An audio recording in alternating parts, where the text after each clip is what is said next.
So this house actually had electrical strike, hit this vent. All the rivets popped and broke off, and it made this little blooming onion look to it. This ended up back there in the pool area, and I went upstairs yesterday and changed this out for a new one. So that's done, but the problem is there's lots of little things that ended up going bad. I think the TV ended up getting damaged. The fridge got damaged. I think the microwave got damaged. Yeah, because they had another microwave there. And the garbage disposal stopped working. One of the problems that I realized is the garbage disposal does work. And so all I did was I got an extension cord. This is the female side. And I plugged in the garbage disposal to this. So this garbage disposal is not hardwired into the wall. So this actually has a prong on it. And the light sucks, but let me get you. See, so this one here is this garbage disposal. So all I did was I just went ahead and plugged this into this extension cord right here. This is the female end, this is the male end. Plugged it in and brought electricity to it from another outlet. So it works. You can hear it. It's on. It's going. Working good. That not a new faucet, check that out.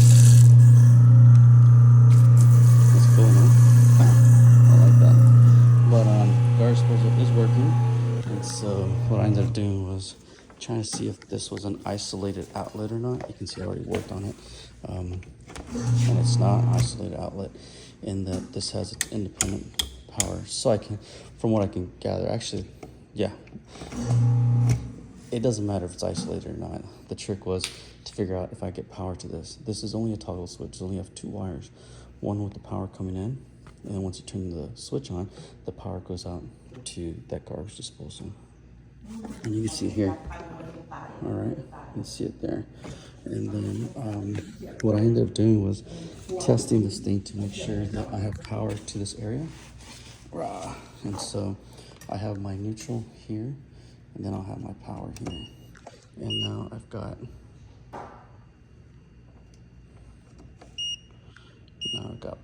120. They call it 120. It's 121, but that's why they call it AC, because it's alternating current. It just constantly, well, there it is. So it's constantly moving because it's alternating. All those generators and transformers outdoors do all that. But anyways, we got power here. So the next trick is to see, do I have power coming in here? And which in my power, it doesn't really matter where you put your power. But once I put my lead on there, you see I have power. Now this is a GFCI, so it has to have a neutral, what they call a neutral, which is technically just an independent ground. So I put my power here, and I do have 0.9 volts, but it's not the same as getting it out of the ground. See, getting it out of the ground and putting it into the neutral. So. What do you think so far? You have conference call in 2 minutes. Oh, well, it's your electrical, and so your garbage disposal does actually work. And so I plugged it in, you can see here. Okay. So it does actually. So, but inside, right? Okay, and so all it needs is a neutral. There's power coming from that wall. Okay. But it doesn't have a neutral. So these are GFCIs, GFCI, and so all of this is GFCI. But if you don't have a neutral, the power can't like go back to the system. Oh, okay. And so right now I just opened it up, see if I can. There's a neutral wire in there. So you're seeing if you can. Yeah, I think the electrical may have just charred. I bet you if I just disconnect and reconnect it, it'll make contact again, and that should be it. Oh, okay. Yeah, but. All right, I'll jump in a call, but cool. Okay, but I'm good. I don't really need anything right now. Okay. Thanks. All right, and so that's it. All right, let's continue.